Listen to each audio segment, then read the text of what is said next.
मुख्यमंत्री भजनलाल शर्मा की पत्रकार कल्याण हेतु बड़ी सौगात। अधिस्वीकृत पत्रकारों के बच्चों की उच्च शिक्षा हेतु छात्रवृत्ति योजना की अधिसूचना जारी की गई है। राष्ट्रीय स्तर के उच्च शिक्षण संस्थाओं में अध्ययन के लिए अब मिलेगी वित्तीय सहायता। अधिस्वीकृत पत्रकारों के बच्चों के लिए राष्ट्रीय स्तर के उच्च शिक्षण संस्थाओं में अध्ययन को वित्तीय सहायता दी गई है।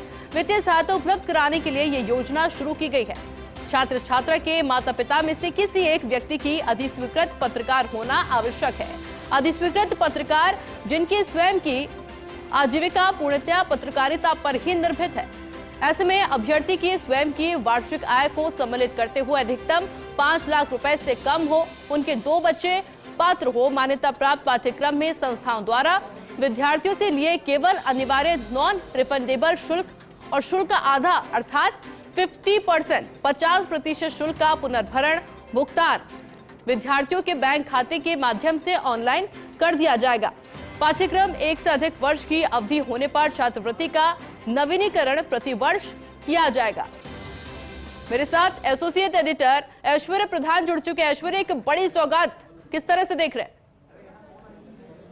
देखिए, पत्रकार जो अधिस्वीकृत पत्रकार है उनकी भी कई भारी समस्याएं होती हैं। परिवार के जीविकोपार्जन से लेकर अन्य कई समस्याएं होती हैं और उन समस्याओं को लेकर मुख्यमंत्री भजनलाल शर्मा गंभीर है। इससे पूर्व की सरकारें हैं, उन्होंने भी प्रयास किए हैं, लेकिन मुख्यमंत्री का प्रयास भी बेहद काबिले तारीफ है। इस बार मुख्यमंत्री ने 2 ऐसे प्रयास किए हैं, जैसे एक तो आरजीएचएस जैसा फैसला बड़ा फैसला था, वैसे ही आज का जो ये फैसला है, ये जो ऐसे पत्रकार जो अधिस्वीकृत है सूचना और जनसंपर्क महकमे से, जो पूर्णतया पत्रकारिता पर जीवन यापन करते हैं, और उनके लिए अधिस्वीकृत पत्रकारों के बच्चों के लिए राष्ट्रीय स्तर के जो उच्च शिक्षण संस्थान हैं उनमें पढ़ाई के लिए वित्तीय सहायता उपलब्ध कराई जाएगी। और इसमें बड़ी शर्त ये रखी गई है कि आजीविका जो है पत्रकार की पूर्णतया पत्रकारिता पर आधारित हो और 5 लाख रुपए से कम वार्षिक आय इसमें शामिल की गई है। उनके 2 बच्चे पात्र होंगे पत्रकारों के, और उसके अलावा विद्यार्थियों के लिए केवल अनिवार्य नॉन रिफंडेबल शुल्कों का आधा अर्थात 50% शुल्क का पुनर्भरण जो भुगतान है वो विद्यार्थी को सीधे बैंक खाते में ऑनलाइन कर दिया जाएगा।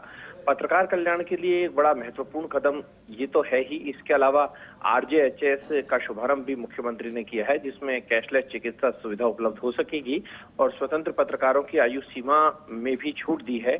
अब 45 वर्ष न्यूनतम पात्रता आयु कर दी है। पत्रकारिता का अनुभव भी 15 वर्ष कर दिया है और सोशल मीडिया इन्फ्लुएंसर को भी जन कल्याणकारी योजनाओं के प्रचार प्रसार से जोड़ने के लिए नई प्रसारक नीति भी जारी की है। तो मुख्यमंत्री का ये काबिले तारीफ कदम है। इसे लेकर विभिन्न पत्रकार समूह है वो भी मुख्यमंत्री का शुक्रिया अदा कर रहे हैं। बिल्कुल ऐश्वर्य, बहुत बहुत शुक्रिया आपका तमाम जानकारी के लिए।